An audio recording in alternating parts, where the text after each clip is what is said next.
baik-baik ya, di janji Allah. Kalau ada hidayat yang berjanji, Anda boleh tinggalkan. Tapi kalau Allah yang berjanji, mustahil diingkari. Kata Allah, kalau ada orang mengerjakan amalan sebelum tiba dipanggil, apalagi dia bangun tahajud sebelum subuh, saya berikan 4 kemuliaan yang tidak pernah saya berikan pada orang selainnya. Subuh 4:07, Anda bangun jam 3, tahajud, istighfar, Anda dijamin oleh Allah saya berikan 4 keistimewaan yang tidak saya berikan walaupun kepada orang yang sholat tepat waktu, sholatnya khusyuk tapi nggak tahajud, nggak akan dikasih oleh Allah 4 hal ini. 1, lihat ini. Dan amalan ini nggak pernah ditinggalkan oleh para sahabat, baik yang birokrat, baik yang diplomat, juga para pengusaha. Perhatikan amalannya. Wa minal laili fatahajjad bih. Di antara sementara malam sebelum subuh bangun, tunaikan tahajud. Kalau Anda tunaikan tahajud, saya berikan 4 hal kata Allah. 1, asa ayyab'ataka rabbuka maqaman mahmuda. Orang yang rajin tahajud, maka karirnya akan saya angkat, saya tempatkan di tempat pekerjaan yang lebih mulia. Orang yang rajin tahajud, kata Allah, saya akan angkat karirnya, ditempatkan di tempat terbaik sesuai dengan maslahat hidupnya. Anda nggak usah mengerjakan banyak hal. Karir naik, tidak bayar. Tenaga, tidak banyak. Harta, nggak keluar. Tenaga, tidak banyak. Pengetahuan dijaga. Kata Allah, Anda rajin tahajud, saya angkat ke tempat yang terbaik. Dengan posisi yang paling bagus. Wa qur rabbi adkhilni mudkhala sidqin. 2. Kalau Anda akan bekerja, maka Anda akan dibimbing oleh Allah untuk memulai pekerjaan Anda. Allahu Akbar. Mau masuk kantor, tiba-tiba di jalan ada kecelakaan. Sebelum lewat, tiba-tiba hati Anda dipalingkan. Jangan lewat situ, lewat yang ke sini. Sebelum masuk kantor, tiba-tiba ada kemacetan. Tiba-tiba ada informasi, Pak, jangan ke situ. Bapak lewat sana saja, jalannya lebih mudah, tidak ada macet. Siapa yang menggerakkan orang itu? Allah. 3. Wa akhrijni mukhraja sidqin. Anda punya kesulitan, langsung dibimbing oleh Allah keluar dari kesulitan itu. 4. Ini yang hebat. Waj'alni min ladunka sultanan nasira. Kalau di pekerjaan Anda, di karir Anda ada yang jahil, ingin menyingkirkan Anda, menyungkurkan Anda, ingin bahkan maaf sekali, mencelakai Anda, maka yang pertama menolong, Allah langsung yang memberikan pertolongan tanpa perantara siapapun. Ayat ini turun itu saat Nabi dikepung oleh 100 pemuda pasukan khusus dengan pedang terhunus, yang kalau bahasa kita sekarang, angkatan darat punya kopassusnya, angkatan laut punya denjakanya, kemudian angkatan udara punya paskasnya. Itu 100 orang pasukan khusus, pedang terhunus. Kata sejarawan, binatang lewat walaupun lalat ketahuan. Ayat ini turun, apa yang terjadi? Allah, cuma 3 orang, Nabi sallallahu alaihi wasallam, Abu Bakar As-Siddiq radhiyallahu ta'ala anhu, 3, Ali bin Abi Thalib. Kata Nabi pada Ali, ini Ali pemuda, taat, rajin sholat malam, dekat dengan Nabi. Ketaatannya dari Nabi gak pernah dibantah. Ali, kamu tidur di tempat tidur saya. Tempat tidur itu sasaran 100 pemuda, pedang terhunus, taruhannya nyawa. Tapi Ali mengatakan, bala ya Rasulullah, siap bertaruh dengan nyawanya. Tidak pernah terdengar dalam kitab sejarah Ali protes. Jangan saya Rasulullah, Abu Bakar aja yang tuaan dikit. Nah, Abu Bakar, temani saya hijrah, siap ya Rasulullah. Temani saya hijrah, siap ya Rasulullah. Begitu akan berangkat, lihat turun ayat tadi. Begitu turun, waj'alni min ladunka sultanan nasira, ditambah surat Yasin, ditutup kemudian maaf pandangan mereka semua. 100 pemuda dibuat ngantuk, Nabi lenggok saja keluar tanpa pernah disadari oleh 100 orang itu. Dilindungi oleh Allah, dibebaskan bahkan dari jebakan-jebakan yang siap menghimpit beliau sallallahu alaihi wasallam. Apa amalan beliau sampai-sampai kemudian dijaga oleh Allah? Kata para ulama, bukan sekedar beliau nabi, tapi tingkat ketakwaannya kepada Allah begitu luar biasa. Buka hadis riwayat Al-Bukhari nomor hadis 2008, bagaimana tingkat tahajud Nabi kepada Allah Subhanahu wa taala. Datang 3 orang sahabat, namanya 1 Abdullah bin Mas'ud radhiyallahu taala anhu, 2 Hudzaifah al-Yamani radhiyallahu taala anhu, 3 Ubay bin Ka'ab radhiyallahu taala anhu. Datang semua pada Sayyidah Aisyah bertanya tentang cara tahajud Nabi sallallahu alaihi wasallam. Sa'alu Sayyidata Aisyah radhiyallahu taala anha, kaifa kanat salatun Nabi sallallahu alaihi wasallam?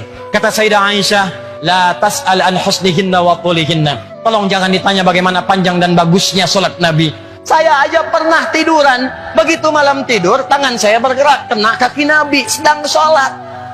Tuh Anda bayangkan. Ini pemimpin, kalau sedekah 100 unta, kalau infak tak terkira, kalau emas segera dibagi, di riwayatnya bahkan di riwayat sahabat Ibnu Abbas, Nabi itu kalau sedekah nggak terkalahkan oleh sahabat-sahabat yang lainnya. Tapi kalau istirahat di rumahnya, kata Sayyidah Aisyah, saya tidur, tangan saya bergerak, terkena kaki suami saya. Saya tanya pada Anda, kalau ada seorang istri tidur, kemudian bergerak, tangannya kena kaki suami, itu tandanya ruangannya sempit atau luas? Sempit atau luas? Bukan cuma sempit, RS7. Ruangan sangat sempit sekali sehingga selonjoran saja susah. Pertanyaannya, Nabi kaya atau miskin? Ruangannya sempit, Nabi kaya atau miskin? Kaya. Kalau disebut kaya, kaya karena sedekahnya paling banyak. Disebut miskin, miskin karena tempat istirahatnya begitu sempit. Ternyata beliau miskin urusan dunia tapi kaya urusan akhirat. Malam hari, kata Sayyidah Aisyah, saya tidur, tangan saya kena kaki Nabi. Saya bangun, saya lihat kakinya sudah bengkak. Padahal baru rakaat pertama. Rakaat pertama kakinya bengkak. Bertanya Sayyidah Aisyah, ya Rasulullah, afalam, ya Rasulullah, lima hakada, kenapa mesti begini? Alam takut madmunan, bukankah engkau dijamin masuk surga? Engkau belum wafat, surat surga sudah turun, inna atainakal kautsar. Ya Rasulullah, kenapa mesti begini? Alam takun ma'suman, bukankah kau dijaga dari dosa? Engkau ma'sum, madmun bil jannah, kenapa mesti tahajud sampai bengkak-bengkak kakinya ya Rasulullah? Kata Nabi, afala akunu abdan syakura, apa enggak boleh aku jadi hamba yang bersyukur? Penasaran tiga sahabat tadi, diikuti Nabi besok harinya, sholat di belakang Nabi. Pertama Hudzaifah, begitu sholat di belakang Nabi, kata Hudzaifah, aduh, Masya Allah, tidak ada sholat yang paling indah kecuali sholat di belakang Nabi. Kalau beliau berdoa tentang surga, umat didoakan masuk surga. Kalau beliau sampai di ayat neraka, berlindung supaya umatnya nggak ada yang masuk neraka. Kalau beliau ada di ayat doa, beliau memanjangkan doanya, bermohon kepada Allah. Tak terasa rakaat pertama 100 ayat Al-Baqarah, kata Hudzaifah. Besoknya Ibnu Mas'ud penasaran, Abdullah bin Mas'ud ikut di belakang Nabi sholat. Kata Ibnu Mas'ud besoknya, benar, tidak ada yang paling indah kecuali sholat di belakang Nabi. Saya kira 100 ayat akan ruku, ternyata diselesaikan Al-Baqarah 286 ayat rakaat pertama. Saya kira ruku nyambung ke Ali Imran 200 ayat. Saya kira ruku nyambung ke An-Nisa 176 ayat. Baru kemudian ruku, rakaat pertama 5 juz 4 halaman. Nabi. Besoknya tiga orang ini gak ikutan lagi. Bukan karena capek. Kata Ibnu Mas'ud, saya itu selalu meniru di mana Nabi akan ruku. Saya menduga-duga untuk meniru dan mempraktekkan. Kayaknya sekarang ruku, bukan. Kayaknya sekarang bukan. Kayaknya sekarang bukan. Daripada saya banyak menebak, lebih baik saya sholat sendirian aja. Nanti baca kitabnya Imam An-Nawawi itu, ya, di At-Tibyan, halaman 37 paling kanan sebelah atas. Baris 1 sampai 3 tuh disebutkan. Kata Imam An-Nawawi, sepeninggal Nabi, Utsman bin Affan, Tamim Ad-Dari, Abdurrahman bin Auf, orang-orang kaya yang asetnya sekarang masih ada, itu tidak pernah meninggalkan tahajud. Sekali tahajud, khatam Al-Quran dalam tahajudnya. Nah itu Nabi. Bagaimana Nabi dijaga oleh Allah, dibebaskan dari kejaran 100 pemuda tadi, dilindungi oleh Allah, disayang oleh Allah. Apa amalannya? Jangan dikira Nabi yang dijamin surga ini, surganya tingkat tinggi, Firdaus, tidak ada hisab, orangnya Al-Amin, masuk langsung ke surga. Apa dikira di dunia tidak beramal? Tidak. Tahajudnya sampai bengkak kakinya. Saya tanya pada antum, siapa yang pengen masuk surga Firdaus? Angkat tangan. Yang pengen masuk surga Firdaus, angkat tangan. Dah, turun.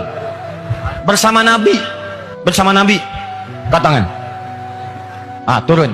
Siapa yang pengen ke surga tanpa hisab? Angkat tangan. Ah, turun.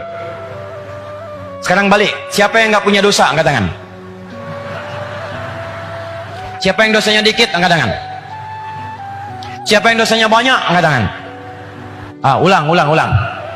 Siapa yang dosanya banyak? Angkat tangan. Masya Allah. Dah, turun. Siapa yang pengen ke surga Firdaus? Angkat tangan. Ini manusia paling aneh. Pengen ke surga Firdaus, modalnya dosa banyak. Nabi kita aja yang surga Firdaus masuk tanpa hisab, ngerjain tahajud, kaki sampai bengkak. Ente pengen ke surga, yang bangun matanya yang bengkak, kaki biasa-biasa. Di mana logikanya?